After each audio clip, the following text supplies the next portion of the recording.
So dear students, বিকেলের এই প্রথম প্রহরে সবাইকে স্বাগতম জানাচ্ছি আমার কারেক্টার্সের সেকেন্ড ক্লাস। রুলসগুলো একটু আলোচনা করেছিলাম। প্রথম যতদূর মনে পড়ে প্রথম 6টি রুল আলোচনা করেছিলাম। আজকে আমরা রুল নাম্বার 7 থেকে শুরু করব। চলো তাহলে দেখি যে ফার্স্ট রুলটা কি আছে। Rule number 7,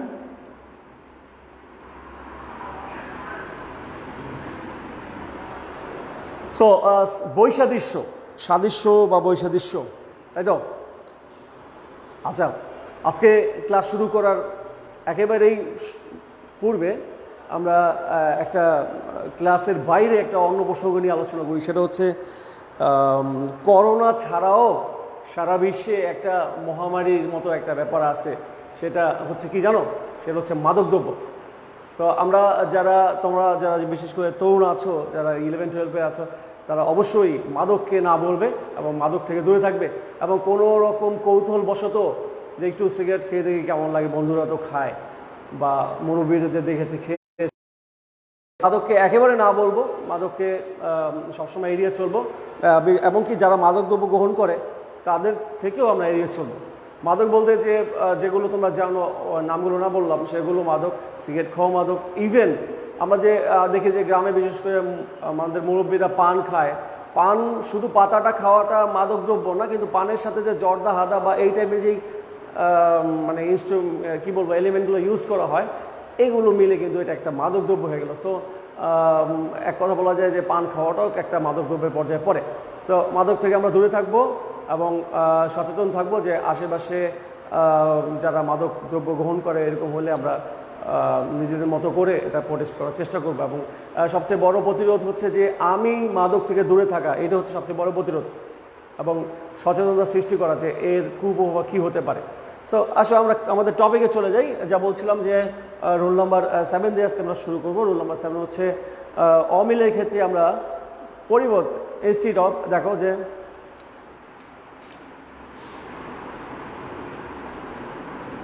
instead of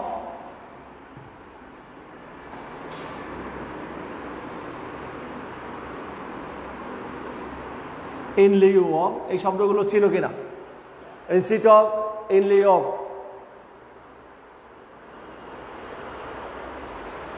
on the other hand, on the contrary, এই শব্দগুলো ব্যবহার করা হয় বিপরীত কোনো কিছু বোঝানোর ক্ষেত্রে বা পরিবর্তে বোঝাতে ক্ষেত্রে আমরা এই শব্দগুলো ব্যবহার করবো। যেমন দেখো একটা এক্সাম্পল দেই, রানু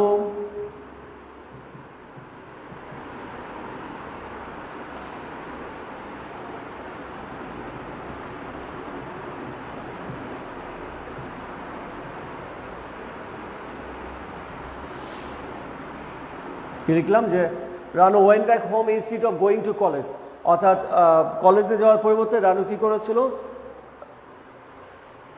বাসায় ফিরে এসেছিল।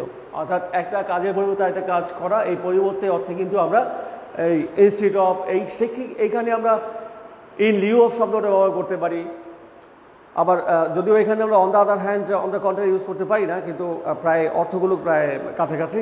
আমাদের সাথে ইতিমধ্যে যারা আছো, Shrabon Ahmed Pranto is watching, thank you. Golam Rabbi,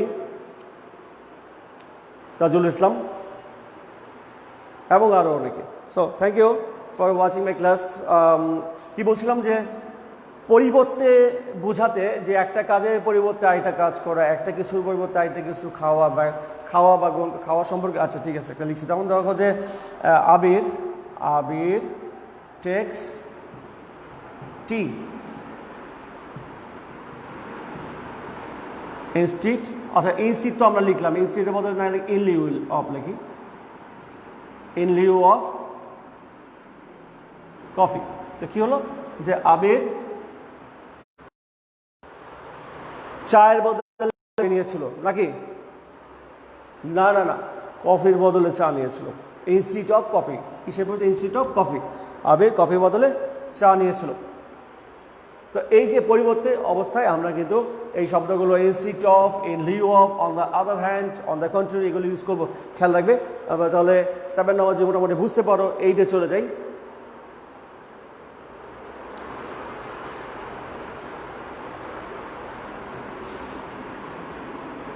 rule number 8 হচ্ছে একটা কাজ করলে তো একটা কাজের ফলাফল হবে, তাই না? হবে তো, সকল কাজের তো একটা ফল আছে, কর্ম করলে কর্মের ফল আছে না? হ্যাঁ, সেক্ষেত্রে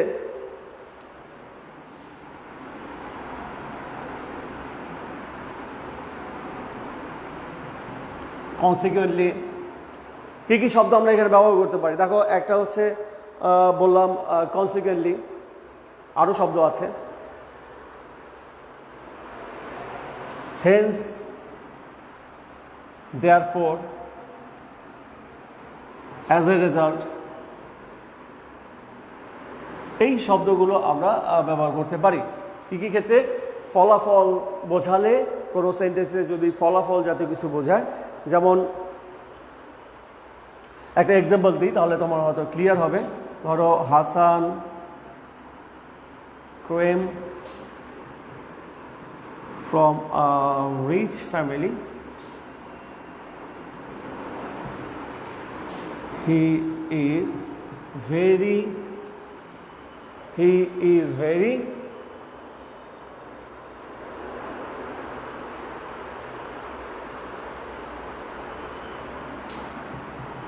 idle.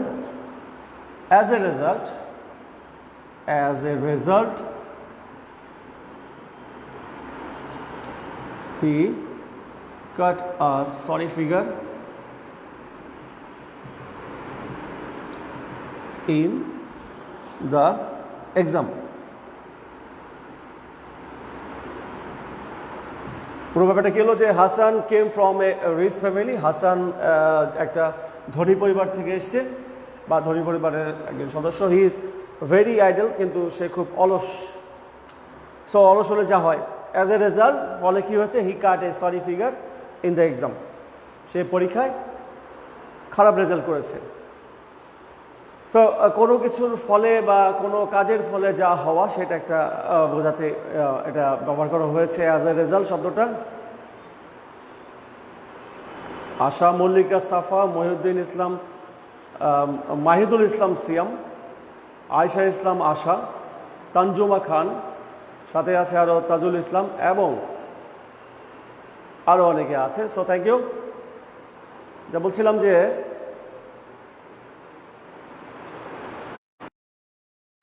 কোনো কাজের ফল বোঝাতে আমরা অ্যাজ এ রেজাল্ট, কনসিকুয়েন্টলি বা দেয়ারফর অথবা হেন্স শব্দটা ব্যবহার করতে পারি। এখানে কিন্তু সেই অর্থে এটা ব্যবহার করা হয়েছে। স্টুডেন্টস, ইট ওয়াজ রুল নাম্বার 8 গেল। আমরা একটু 9-এ যাই, দেখি যে 9 আমার কী আছে।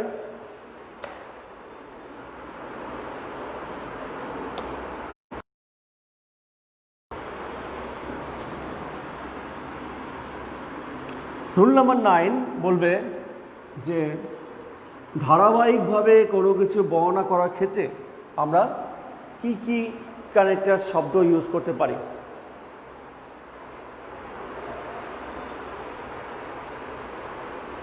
কোনো বর্ণনার পূর্বে উল্লেখিত, আগে ওয়ার্ডগুলো লিখি। যেমন ধরো, সাচ অ্যাজ, কোনো কিছু বলবে তার আগে একটা বিষয়ে তুমি বর্ণনা করার ক্ষেত্রে, অর্থাৎ কোনো বর্ণনার পূর্বে উল্লেখিত বিষয়ে বর্ণনা দিতে।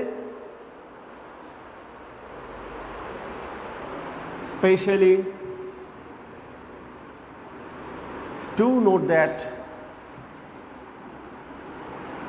কি শব্দ লিখলাম? such as, specially,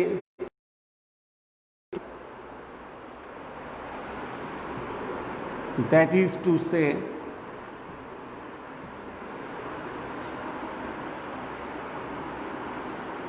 namely, এই শব্দগুলো আমরা ব্যবহার করি। ক্লিয়ার?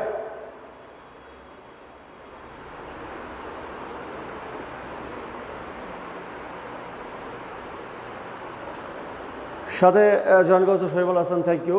Role number 311। অবশ্য কোনো প্রশ্ন উত্তর দেওয়ার নাই, কিন্তু তোমরা যারা দেখছো, you will be benefited, I think. So কী হলো যে কোনো বর্ণার পূর্বে আরেকটা বর্ণা বোঝাতে, অর্থাৎ ব্যাপারটা দাঁড়ালো এরকম যে কোনো বর্ণা পূর্বে উল্লিখিত বিষয়ে বর্ণা দিতে এই শব্দগুলো আমরা ব্যবহার করবি। যেমন দেখো একটা এক্সাম্পল দেই, Jerry said you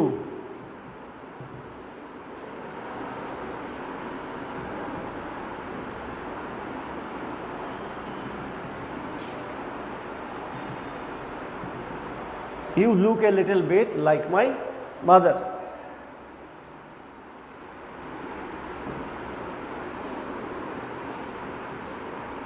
In the dark by the fire.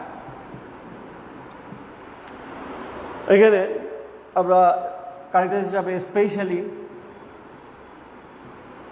শব্দটা ইউজ করতে পারি। এখানে কি বলছে দেখো, যে জেরি নামে একটা ছেলে সে একজনকে বলছে, একজন মহিলাকে বলছে, যেহেতু সে এখানে বলছে যে তার মায়ের মতো দেখা যাতে মহিলা হবে, জেরি একজন ভদ্রমহিলাকে বলছে যে আপনি দেখতে কিছুটা আমার মায়ের মতো, বিশেষ করে specially in the dark by the fire, অর্থাৎ অন্ধকার ঘরে যখন ফায়ার পেশে আগুন জ্বলে সেই আগুনের পাশে যখন আপনি বসেন, অর্থাৎ সেই আগুনের আলো ছায়াটা আপনার মধ্যে যখন পড়ে, আপনার আলোটা আপনার মুখে পড়ে, তখন আপনাকে দেখতে অনেকটা আমার মায়ের মতো মনে হয়। বিশেষ করে এই যে সে কী করলো, যে আগে তো একটা কথা বললো যে আপনি দেখতে আমার মায়ের মতো, এবং পরে বললো বিশেষ করে আগুনের পাশে যখন বসেন। অর্থাৎ কী দাঁড়ালো, যে কোনো বর্ণনাকে আরও স্পেশাল করার জন্য, বর্ণনাকে আরও দীর্ঘায়িত করার জন্য, মানে বর্ণনাটাকে আরও ক্লিয়ার করার জন্য আমরা এই শব্দগুলো ব্যবহার করতে পারি। অনেক সময় এক্সাম্পলের ক্ষেত্রেও কিন্তু আমরা এই শব্দগুলো ইউজ করি। সাচ অ্যাজ শব্দটা স্পেশালি অনেক এক্সাম্পল দেওয়া যায়, প্রত্যেকটা দিয়েই একটা একটা করে এক্সাম্পল দেওয়া যায়, কিন্তু এক একটা রুল বেশ দীর্ঘায়িত হয়ে যাবে। তো আমি চাচ্ছি যে জাস্ট একটা করে এক্সাম্পল বুঝিয়ে আমরা পরবর্তী যাই, কারণ আমাদের সামনে অনেক অনেক অনেক প্র্যাকটিস করতে হবে, অনেকগুলো আমরা বোর্ড স্ট্যান্ডার্ড প্র্যাকটিস করবো obviously. So it was rule number 9 দেখলে পেলে।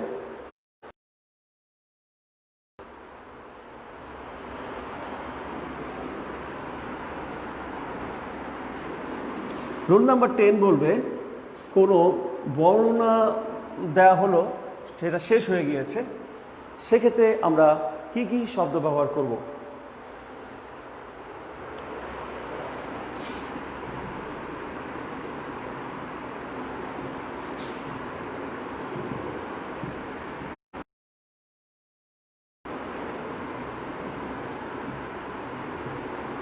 কি কি বললাম? In conclusion, to find, in conclude,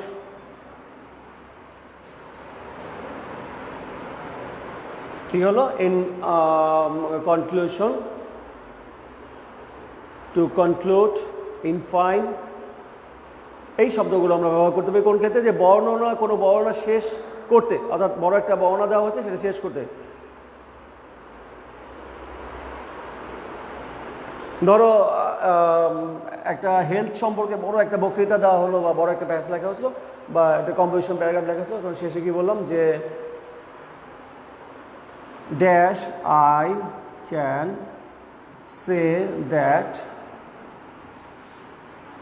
health is the root of all happiness। কি হলো? যে এটা বুঝতে পারলে হেলথ সম্পর্কে কোনো একটা বক্তব্য দেওয়া হয়েছে, বা কোনো একটা কম্পোজিশন সাপোজ ধরো লেখা হয়েছে, সেখানে বললাম যে অবশেষে বা শেষে আমি এটা বলতে পারি যে health is the root of all happiness, অর্থাৎ স্বাস্থ্য হচ্ছে সকল সুখের মূল। তাহলে এখানে আমরা কোন এটা ব্যবহার করতে পারি? অর্থাৎ টু কনক্লুড লিখতে পারি আমরা, এখানে টু কনক্লুড লিখতে পারি, ইন কনক্লুশন লিখতে পারি, টু ফাইন লিখতে পারি। সাপোজ ধরো টু কনক্লুড লিখলাম, যেটা লিখবো মোটামুটি এই সেন্সগুলো। গতদিন কিন্তু বলা হয়েছিল যে আমি কোনটা ব্যবহার করবো, অর্থাৎ এই 3-4টা তো আছে, স্যার কোনটা ব্যবহার করবো। সেক্ষেত্রে তোমার যেটা মনে থাকবে মোটামুটি লাইনের সাথে অ্যাডজাস্টেবল, এই 3টা এই ধরনের লাইন আসলে প্রায় যে কোনো একটা ব্যবহার করা যায়। সেটাই ব্যবহার করবে, ঠিক আছে? এটা নিয়ে টেনশনের কারণে যে তিনটা মুখস্থ করলাম, তিনটা কি কোথায় কোথায় ব্যবহার করবো, তিনটা প্রায় সেম সেম কাজেই তুমি ব্যবহার করতে পারবে। ইন কনক্লুশন লিখেছ তাইজুল ইসলাম, থ্যাংক ইউ। সালাম জানিয়েছে আরিয়ান নাহার, ওয়ালাইকুম আসসালাম।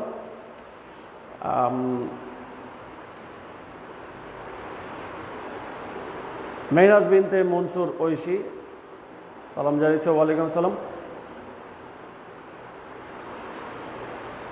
Neela Samira Akhtar is watching, thank you for watching, and another Nadira Adnin, they are also watching in my class. So it was students, it was number 10. So when we are going to conclude a statement or something, that means paragraph or composition, then we have to use this type of connectors, connecting words, so that means to conclude. And in my previous class I have severally said that connectors শব্দগুলো কিন্তু লাইনের প্রথমেই হয় বেশিরভাগ ক্ষেত্রে, মানে 98% হচ্ছে প্রথমেই হয়। তুমি দেখবে যে যতগুলো কানেক্টর দিচ্ছি সবগুলি কিন্তু প্রথমে যে ইউজ হচ্ছে। তুমি তোমার বই খুলে দেখতে পারো যেই কানেক্টার্সগুলো তোমাকে করতে বলা হচ্ছে, সেখানে দেখবে যে 10টার মধ্যে 8টা 9টা এবং কোনো কোনো ক্ষেত্রে 10টাই একেবারে লাইন কানেক্টিং করতে বলা হয়, মেইনলি শুরুতে বসে। It was rule number 10, so let's go for rule number 11.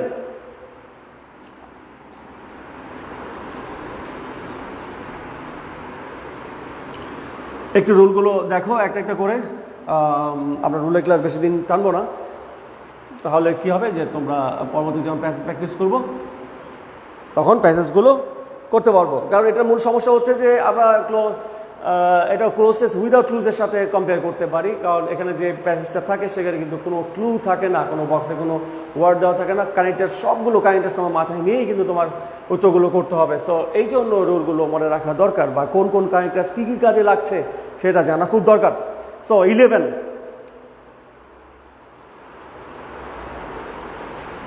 এই শব্দগুলো শুনেছো কিনা? In brief, to sum up,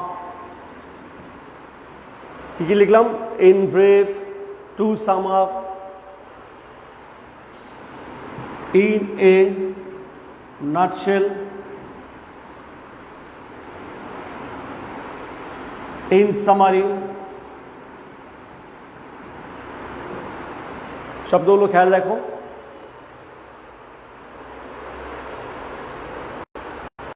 In short,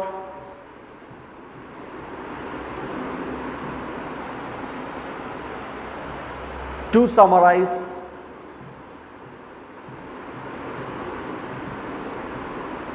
এই শব্দগুলো ব্যবহার করা হয় কোন ক্ষেত্রে? শব্দগুলো নিশ্চয়ই শুরুতেই তোমরা বুঝতে পেরেছো যে কোন ক্ষেত্রে ব্যবহার হতে পারে। সামারাইজ বাংলাটা এসসি বা যেটি দুটি হতে পারে। টু সামারাইজ, সংক্ষেপে কোনো কিছুকে সংক্ষেপ করার ক্ষেত্রে। ধরো তুমি একটা প্যাসেজ, ওই আগেরটা ছিল যে অর্থাৎ টু কনক্লুড, মানে শেষ করতে যে আমরা ব্যবহার করি, যেটা রোল নাম্বার 10-এ বলেছিলাম টু কনক্লুড। এখানে হচ্ছে যে তুমি বর্ণনা করেছো, সেটা তুমি শেষ করছো কিভাবে? যে সংক্ষেপে বলতে গেলে এইটা, বা টু সাম আপ এইটা। এখন ধরো একটা লাইন লিখছি, এক্সাম্পলটা এটা আসো।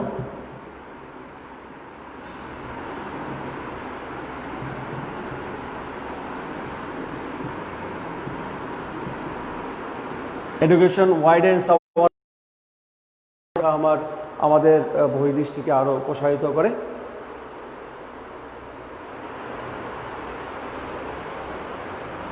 It removes our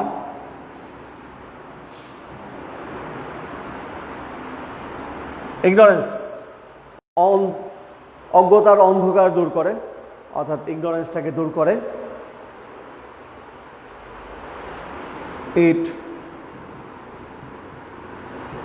develops our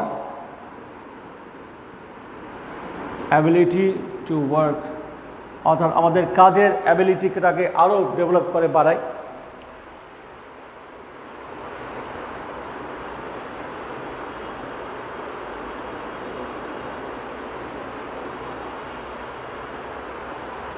Dash, we can say that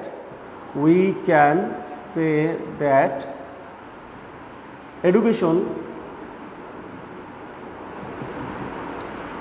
can, education can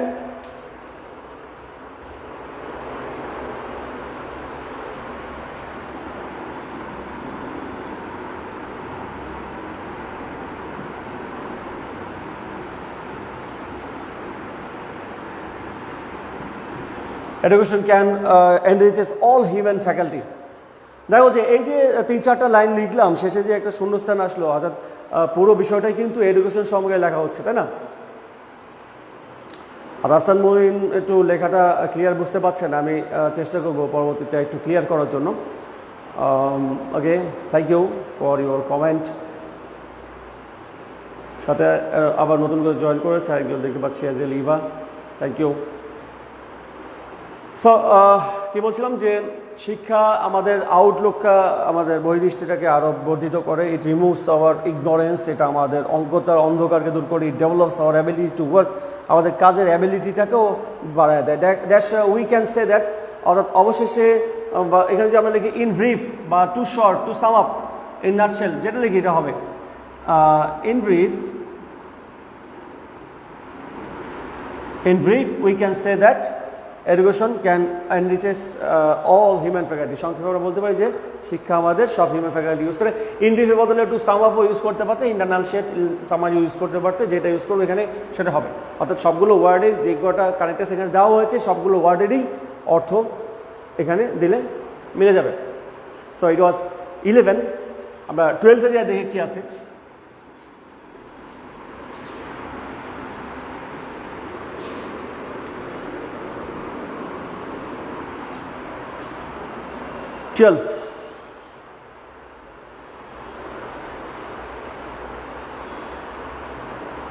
আচ্ছা, 12-এর জন্য একটাই word, other hand. Other hand মানে হচ্ছে এটা ছাড়া ওটাও বোঝাতে আদার হ্যান্ড ব্যবহার করা হয়। আদার হ্যান্ড কোন ক্ষেত্রে ব্যবহার করা হয়? যে এটা ছাড়াও অন্যটি বোঝাতে আদার হ্যান্ড ব্যবহার করা হয়।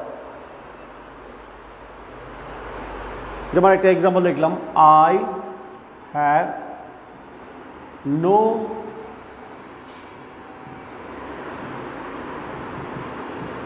Well উইশার dash my mother. বলছে যে আমার মা ছাড়া আমার আর কেউ ওয়েল উইশার নাই। দেখতে পাচ্ছ এবার কি ক্লিয়ার বোঝা যাচ্ছে? রাফসান মমিন, ক্লিয়ার কি দেখতে পাচ্ছ? হ্যাঁ, আগেগুলো উত্তর দিয়েছে তাওয়াজিল ইসলাম এবং রাফসান মমিন বলছে ইন সামারি। তো এখানে বুঝতেই পারছো অন দ্য আদার হ্যান্ড হবে আদার হ্যান্ড। হ্যাঁ, I have no well wisher, other hand my mother.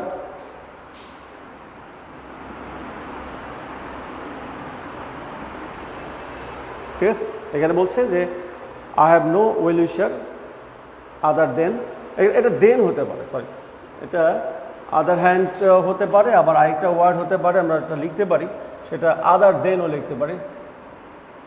Other than, I have no well wisher other than, ঠিক আছে, আদার দেন মাই মাদার। এই দেন শব্দটা নিয়ে কি করা কনফিউজ আছে এখনো? THEN আর THAN অনেকে থাকতে পারে, অসম্ভব না, সেটা একটু আমরা ক্লিয়ার হই। এখানে দেখো দেন মানে হচ্ছে এখানে এটা সময়ের ক্ষেত্রে ব্যবহার করবো আমরা, তখন, অর্থাৎ দেন এটা তখন, অর্থাৎ টাইমের ক্ষেত্রে আমরা এই দেনটা ইউজ করব। আর এই দেনটা হচ্ছে থেকে, অর্থাৎ হতে থেকে চেয়ে কারোর সাথে কারো কম্পেয়ার করা, কম্পেয়ারের ক্ষেত্রে আমরা ইউজ করি। এই যে দেনটা দেখতে পাচ্ছ, দুইটা দেনের দুই রকম ব্যবহার, ই আর এর আলাদা দুটো ব্যবহার আছে। তো কি হলো যে I have no well wisher other than my mother, আমার মা ছাড়া পৃথিবীতে আর কেউ ওয়েল উইশার নাই। সত্যিই তাই, পৃথিবীতে মানে সবচেয়ে আপন হচ্ছে মা, মা ছাড়া কেউ আপন নেই। অর্থাৎ ভাই বোন বন্ধু আত্মীয় স্বজন পাড়া প্রতিবেশী, হ্যাঁ, সহকর্মী, যাদেরকেই বলো না কেন, তারা সবাই আসলে আপন হওয়ার অভিনয় করে, আপন থাকার, আপন হওয়ার অভিনয় করে, কিন্তু বাস্তবে পৃথিবীতে একমাত্র মাই আপন, আর কেউ আপন না। একমাত্র মাই তোমার ভালো মন্দ সবচেয়ে ভালো বোঝে, একমাত্র মাই তোমাকে নিঃস্বার্থভাবে ভালোবাসে, আর কেউ ভালোবাসে না।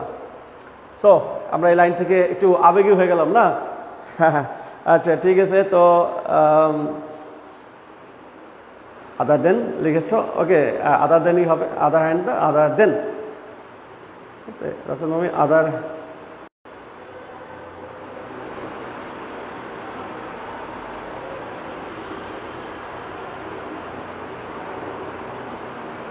হ্যাঁ জি স্যার, ক্লিয়ার দেখা যায়, ওকে থ্যাংক ইউ। আদার দেন হবে, আদার দেনই লিখলাম। ইট ওয়াজ 12 স্টুডেন্টস। আমরা চলো একটু কন্টিনিউ করি আজকে, দেখি কত দূর যাওয়া যায়।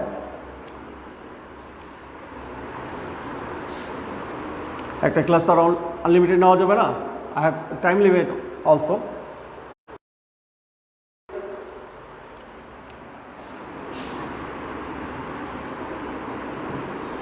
সো আজকে তারিখটা কিন্তু খুব একটা ইন্টারেস্টিং তারিখ, জানো তো? দেখো তো কি তারিখ, দেখো 10/10/20/20, খুব দারুণ একটা তারিখ আজকের। মানে এরকম তারিখ পেতে হলে আমাদের আবার অনেক বছর অপেক্ষা করতে হবে, তাই না?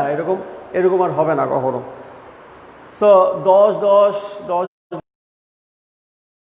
খুব দারুণ একটা সংখ্যার কম্বিনেশন হচ্ছে, দেখতে খুব সুন্দর দেখায়। অনেকে দেখলাম যে এভরিতে অনেকে স্ট্যাটাস দিয়েছে এই তারিখটা নিয়ে। আজকের ডেটটা আসলে খুব সুন্দর।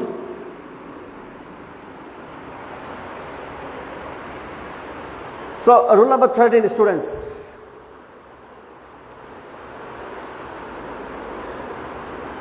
In spite of. ইনস্পাইট অফ শব্দটা কে ছিল নাকি? ইনস্পাইট অফ শব্দের অর্থ হচ্ছে কি? ইনস্পাইট অফ পরিচিত শব্দ, সত্ত্বেও।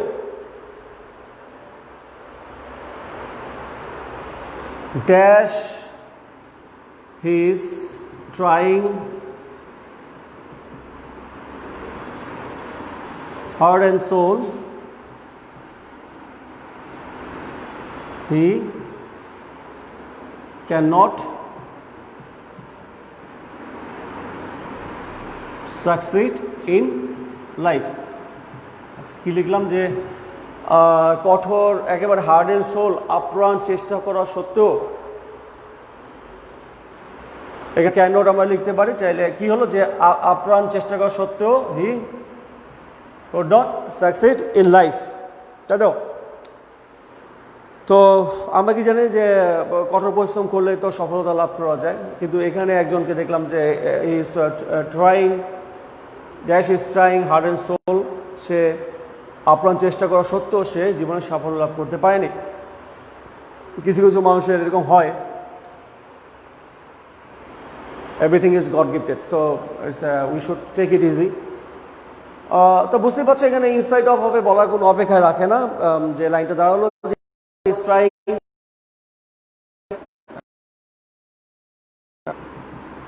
কেন আমাদের কানেক্টেড শব্দটা হচ্ছে in spite of. In spite of is trying heart and soul, তার অর্থাৎ আপ্রাণ চেষ্টা করা সত্ত্বেও he could not succeed in life, সে জীবনে সাফল্য লাভ করতে পারেনি। সো এই 5 মিনিট ডিয়ার স্টুডেন্টস, যারা নিউ ফার্স্ট ইয়ার আছো আমার সাথে, হয়তো দেখতে পাচ্ছি আমি স্ক্রিনে অনেকে আছো নিউ ফার্স্ট ইয়ার, এবং যারা তাদের জন্য ব্যাপার হচ্ছে যে আগামীকাল সকালে, অর্থাৎ সম্ভবত 11টার পরে, 11:30 মোস্ট প্রবাবলি আমার তোমাদের সাথে ফার্স্ট ক্লাস আছে। সো আই থিঙ্ক তোমরা all of you will join that class. So বলছিলাম ইনস্পাইট অফ নিয়ে। ইনস্পাইট অফের যেটা বাংলা অর্থটা হলো হচ্ছে সত্ত্বেও। তাজুল ইসলাম এবং রাফসান মমিন সহ আরও অনেকে উত্তর দিয়েছে সত্ত্বেও। তাজুল ইসলাম আবার বলছে স্যার বোর্ড ক্লিয়ার না, আমি কিন্তু ক্লিয়ারই দেখতে পাচ্ছি, একটু চেষ্টা করো। 13 নাম্বার ছিল ইনস্পাইট অফ। আচ্ছা চলে তাহলে 14 নাম্বার নিয়ে একটু আলোচনা করি।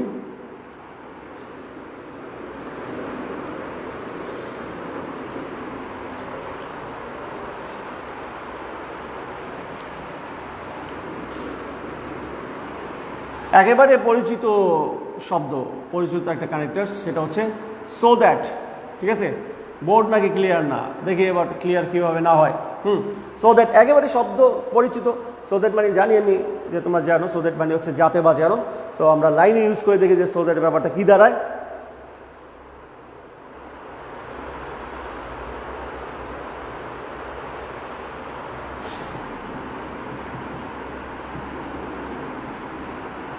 Nilanjana is reading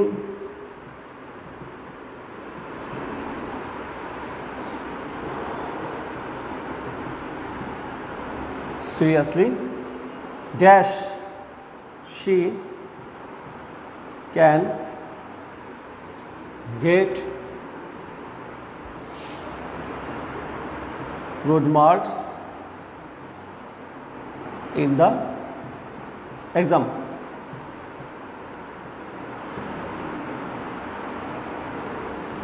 কি হলো যে নীলাঞ্জনা খুব সিরিয়াসলি পড়ছে যাতে করে সে পরীক্ষায় একটা ভালো মার্কস পায়। বুঝতে পারছো গ্যাপে কী হবে, বলো হবে না?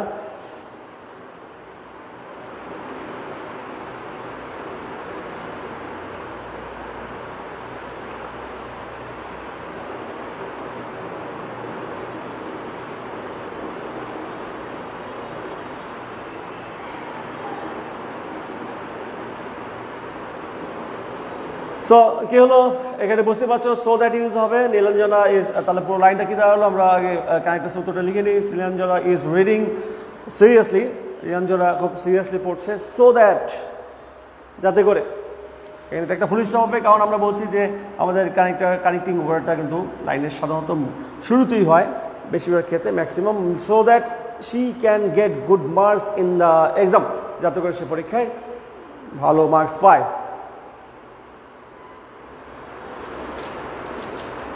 14 পর্যন্ত গেলাম আজকে, এবং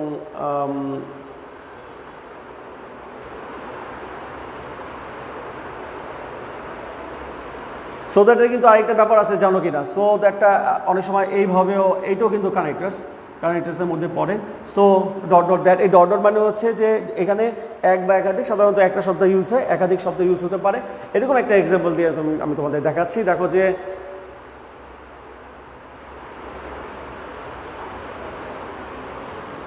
the weather is so bad that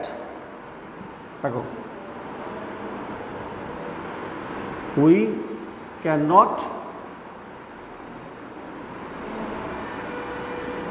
go out.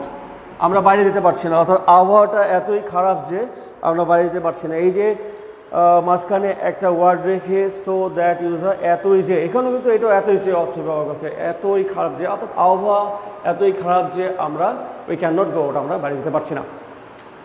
Rodela Faria join করেছে, সাথে আছে সৃজন সরকার। সৃজনকে অনেকদিন পর দেখতে পাচ্ছি আমার ক্লাসে। Thank you Srijan for watching and participating in this class.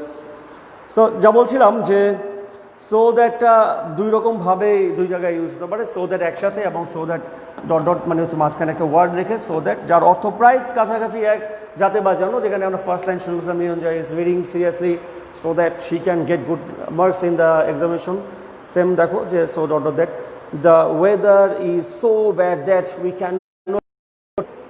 Can not go out. এখানে হয়তো অন্য কিছু গো আউট ফর ওয়ার্ক বা সামথিং হতে পারে। সো স্টুডেন্টস, আজকে আমরা এই পর্যন্তই যাব আমাদের ক্লাস। আমরা ক্লাসটাকে বর্ধিত করছি না। ইটস রুল নাম্বার 14 আর 15 পর্যন্ত আমরা তো সো দ্যাট পর্যন্ত শেষ করেছি। এটাকে আমরা রুল নাম্বার 15-এ ফেলতে পারি, যে এটা so dot dot that rule number 15। ওকে, আচ্ছা, এই রুল নাম্বার 15 দিয়ে আমরা আমাদের ক্লাস শেষ করবো আজকে। নেক্সট ডে আবার 16 থেকে শুরু করবো, এবং খুব শীঘ্রই আরও একটা দুইটা ক্লাসের মধ্যেই আমরা কারেক্টার্সের রুলসগুলো শেষ করে ফেলবো। সো স্টুডেন্ট, যা বলছিলাম যে এই রুলসগুলো একটু ভালো করে দেখো, একটা একটা করে অর্থগুলো খেয়াল রাখার চেষ্টা করো, এবং আমি যেহেতু প্রত্যেকটা কানেক্টার্সের সাথে একটা করে এক্সাম্পল দিচ্ছি, এক্সাম্পলগুলো ফলো করো, তাহলে কানেক্টার্সটা ক্লিয়ার হয়ে যাবে। কানেক্টার্স কিন্তু খুব একটা স্টুডেন্টের কাছে একেবারে খুব সহজ আর্টিকেলের মতো এমন না, ঠিক আছে? আর্টিকেলও যে একেবারে সহজ তা না, আর্টিকেলও পাঞ্চুয়েশনও কিন্তু অনেক কিছু শেখার বোঝার আছে, তাই না? দেখলাম যে আমাদের আবু তাহের স্যার পাঞ্চুয়েশন পড়াচ্ছেন, পাঞ্চুয়েশনও কিন্তু অনেক কিছু বোঝার আছে। হ্যাঁ, আমিও দেখছি, শিখছি, প্রত্যেকটা জিনিস থেকে সেটা দেখা শেখার আছে, তাই না? তো এই ওয়ার্ডগুলো, এই কারেক্টার্সগুলো তো ভালো করে খেয়াল করতে হবে। আজকে এই পর্যন্তই, সবাই ভালো থাকবে। নেক্সট ক্লাসে আবারও এই রুলগুলো আমি কন্টিনিউ করব নেক্সট অর্থাৎ 16 থেকে। সেই পর্যন্ত সবাই ভালো থাকবে। Thank you.